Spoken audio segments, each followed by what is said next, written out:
Attention. Justice for Srimathi. Sakthi பள்ளியோட ரவிக்குமார் தான் ஸ்ரீமதி பாப்பாவை கொலை செஞ்சுட்டாங்க இப்படின்னு சொல்ற எல்லாருக்குமே, முக்கியமா ஸ்ரீமதி அம்மாவை ஆதரிக்கிற நபர்களுக்கு முக்கியமான அட்டென்ஷன். வார்னிங்.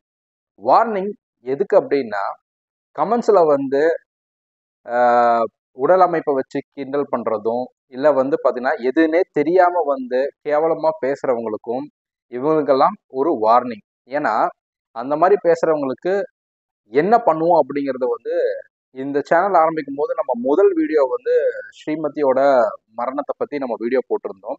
அதற்கு கீழே வந்து பல நபர்கள் வந்து கமெண்ட்ல வந்து பேசுறவங்களுக்குலாம் திருப்பி நம்ம என்ன பண்ணணும் அப்படிங்கிறத வந்து நம்ம கமெண்ட் இன்னும் இருக்கும்னு நினைக்கிறேன். அதை பார்க்கலாம். தெரியாதவங்களுக்கு இதுக்கப்புறம் அந்த வார்னிங்கை தாண்டி கேவலமா பேசுறவங்களா இருக்கட்டும், இந்த மாதிரி நபர்களுக்கு வந்து வச்சு செய்வோம் அப்படிங்கிறத நம்ம சொல்லுவோம். வணக்கம், நான் PK. இந்த பதிவு ரொம்ப ஒரு முக்கியமான பதிவு. முக்கியமான நேரத்துல கிட்டத்தட்ட 2 ஆண்டுகள் ஆகிவிட்டது ஸ்ரீமதி தற்கொலை செய்து கொண்டு. இதை ஏன் வந்து நான் தற்கொலை அப்படின்னு சொல்றேன்னா, ஏன்னா இது இன்னும் முடிவு வரல. இருந்தாலுமே வந்து பல நிகழ்வுகள் வந்து தற்கொலை அப்படிங்கிற ஒரு கட்டத்துக்குள்ளதான் நிக்குது அப்படிங்கிறத வந்து நம்ம முதல் வீடியோவே சொல்லியிருந்தோம். அதற்கு பல நபர்கள் வந்து எதிர்ப்பு தெரிவிச்சிருந்தாங்க. அதை பத்தி நமக்கு கவலை கிடையாது. ஏன்னா எல்லோருக்குமே, எனக்குமே வந்து ஜூன் 13ஆம் தேதி வந்து பாத்தீங்கன்னா 2021 22 ஜூன் 13ஆம் தேதி வந்து பாத்தீங்கன்னா முதலா இந்த ஸ்ரீமதியோட அம்மா வந்து யூடியூப்ல வந்து பேசும்போது நானும் அந்த வீடியோவை பார்க்கும்போது எனக்கும் அந்த பள்ளி மேலதான் வந்து கோபம் இருந்தது. அவர்கள் மீதுதான் கோபம் இருந்தது. அதை வந்து மறுக்கவே முடியாது.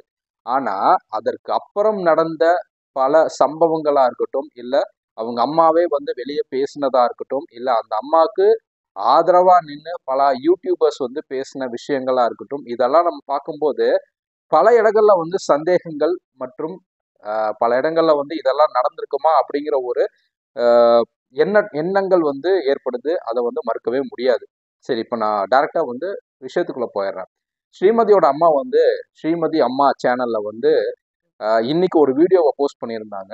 3 நிமிஷம் 27 செகண்டுக்கு ஒரு வீடியோ போஸ்ட் பண்ணியிருந்தாங்க. இதுல வந்து பல விஷயங்களை திருப்பி அதே தான் பேசிட்டு இருந்தாங்க. என்னன்னா, 2 வருடங்கள் ஆயிடுச்சு, இன்னுமே வந்து சட்டப்பூர்வமா எந்த நடவடிக்கையும் எடுக்கல, எந்த தீர்ப்பும் வரல அப்படின்னு. அதுக்கு நான் சொல்றது, அம்மா 2 வருடங்கள் ஆயிடுச்சுன்னு சொல்றீங்களா, அந்த 2 வருடங்கள் வந்து எதற்காக, யாருனால டிலே ஆச்சு அப்படிங்கிறத வந்து மக்கள் நீங்க முதல்ல தெரிஞ்சுக்கணும். அந்த கமெண்ட் வந்து நான் பார்க்கும்போது கிட்டத்தட்ட ஒரு 26 27 கமெண்ட் இருந்துச்சு.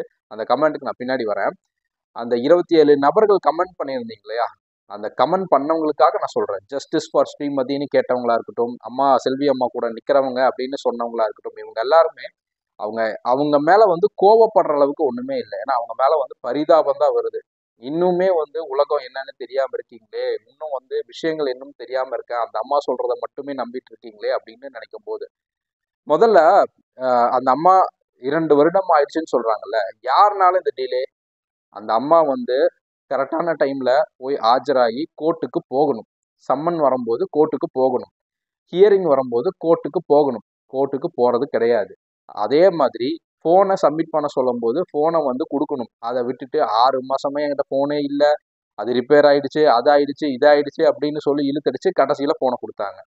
சரி, அதுக்கப்புறம் வந்து பாத்தீங்கன்னா அவங்களோட வண்டு முருகன் வக்கீலா இருக்கட்டும், அந்த வக்கீலும் கோர்ட்டுக்கு போகணும். அந்த வக்கீலும் கோர்ட்டுக்கு போறது கிடையாது. இல்ல அதுக்கப்புறம் வந்த வக்கீலா இருக்கட்டும், கிட்டத்தட்ட 3-4 வக்கீல் மாறிட்டாங்க. விழுப்புரம் நீதிமன்றத்துல ஒரு வக்கீல், சென்னை ஹைகோர்ட்ல ஒரு வக்கீல், சுப்ரீம் கோர்ட்ல ஒரு வக்கீல் அப்படின்னு சொல்லிட்டு பல வழக்கறிஞர்கள் மாறிட்டாங்க. ஆனா வந்து எந்த வழக்கறிஞருமே வந்து போய் அங்க ஹியரிங்க்கு ஆஜராகிறது கிடையாது. அப்படியே ஆஜரானாலும் டைம், எனக்கு இந்த 1 வாரம் டைம் வேணும், 10 நாள் டைம் வேணும், அவங்க அதை கொடுக்கறது இல்லை, இவங்க இதை கொடுக்கறது இல்லை, இப்படித்தான் வாதாடுறாங்களே தவிர உங்களோட ஃபேக்ட்ஸ் என்ன அப்படிங்கிறத வந்து இது வரைக்கும் ஒரு நாளாவது எடுத்து வச்சிருக்கீங்களா ஸ்ரீமதி அம்மா? உங்களுக்கு தான், உங்களோட வக்கீல்களுக்கு தான். ஏன்னா ஏன் வந்து இவ்வளோ நம்ம கான்ஃபிடென்ட்டா சொல்ல முடியுது அப்படின்னா, பல மக்களுக்கு தெரியாது. மக்களே நீங்க வந்து நான் சொல்றத நம்ப வேண்டாம், ஸ்ரீமதி அம்மா சொல்றத நம்ப வேண்டாம், இல்ல அவங்களோட வக்கீல் சொல்றதே நீங்க நம்ப வேண்டாம். ஒன்றும் பிரச்சனை இல்லை. இ கோர்ட் அப்படின்னு ஒரு வெப்சைட் இருக்கு. அந்த வெப்சைட்ல போயிட்டு ஸ்ரீமதி பேரோ இல்ல வந்து பாத்தீங்கன்னா அவங்க அம்மாவோட பேரோ பெட்டிஷனர் அவங்க அம்மா ஸ்ரீமதி அவங்க அப்பா பேரை போட்டோ நீங்க சர்ச் பண்ணீங்க அப்படின்னா இந்த கேஸ் டீட்டெயில்ஸ் மொத்தமா வந்து உங்க கையில இருக்கும். இது வரைக்கும் நடந்த ஹியரிங்கா இருக்கட்டும், பாயிண்டா இருக்கட்டும், மினிட்ஸ் முதல் கொண்டு அந்த கேஸ் டீட்டெயில்ஸ் இருக்கும். நீங்களே போய் எடுத்து தயவு செஞ்சு படிச்சு பாருங்க. ஒவ்வொருத்தரும் கமெண்ட் பண்றவங்க சப்போர்ட் பண்றவங்கள தயவு செஞ்சு போய் படிச்சு பாருங்க. பல வெளிநாடுல இருந்தும் ஆதரிக்கிறீங்க. உங்களுக்கு எல்லாருக்குமே வந்து மிக்க நன்றி. ஒரு பிரச்சனைன்னு வரும்போது கூட நிக்கிறதுல தப்பே கிடையாது. ஆனா தப்பான ஒரு நபர்கள் பின்னாடி நிக்கிறது தான் மிகப்பெரிய தவறு அப்படின்னு சொல்றோம். ஏன்னா ஸ்ரீமதி அப்படிங்கிற ஒரு பெண் ஒரு சகோதரி வந்து பாத்தீங்கன்னா ஏன் இறந்தாங்க அப்படிங்கிறத வந்து அப்படியே டீவியேட் பண்ணி ஒரு ஸ்கூல் மேல அப்படியே பழிய தூக்கி போட்டு அவங்களோட பசங்களா இருக்கட்டும் இல்ல அங்க ரவிக்குமார்னு ஒரு நபர் இருக்கார் இல்லைங்களா, ரவிக்குமாரோட மனைவியா இருக்கட்டும், அவங்கள எவ்வளவு தாழ்வா தரைக்குறைவா பேச முடியுமோ அவ்வளவு தரக்குறைவா பல பேர் பேசினாங்க. இவங்க எல்லாத்துக்குமே ஒரு கேள்வியை நான் இங்க வைக்க விரும்புறேன். நீங்களும் உங்களுக்கு குழந்தைகள் இருக்கு இல்லையா, உங்க குழந்தைங்க எங்க படிக்கிறாங்க? ஸ்கூல்ல தானே படிக்கிறாங்க. நான் பொதுவா சொன்னது கவர்மெண்ட் ஸ்கூல் பிரைவேட் ஸ்கூல்னு சொல்ல. கவர்மெண்ட் ஸ்கூல்ல வந்து இந்த மாதிரி பிரச்சனை நடக்கவே இல்லையான்னு கேட்டா நடக்காமையா இருந்திருக்கு. அதற்கப்புறம் எத்தனை பாலியல் தொல்லைகள் ஆசிரியர்களாக கவர்மெண்ட் ஸ்கூல் ஆசிரியர்களால் நடந்திருக்கு. அதற்கு இந்த கவர்மெண்ட் வந்து பொறுப்பேற்குமா? நீங்க ஒரு ஸ்கூல்ல ஒரு டீச்சர்ஸோ இல்ல யாரோ நடந்தது ஒரு ஸ்கூல் கரஸ்பாண்டன்ட் வந்து பொறுப்பேற்கணும். அந்த ஸ்கூலை வந்து கவர்மெண்ட் வந்து டேக் ஓவர் பண்ணணும்னு சொல்ற இவங்க எல்லாருமே ஒரு கவர்மெண்ட் ஸ்கூல்ல இந்த மாதிரி பிரச்சனை நடக்கும்போது அந்த கவர்மெண்ட் வந்து தலை குனிஞ்சிருக்கா, அந்த கவர்மெண்ட் பொறுப்பேற்றிருக்கா அப்படிங்கிறத வந்து நீங்க புரிஞ்சுக்கணும்.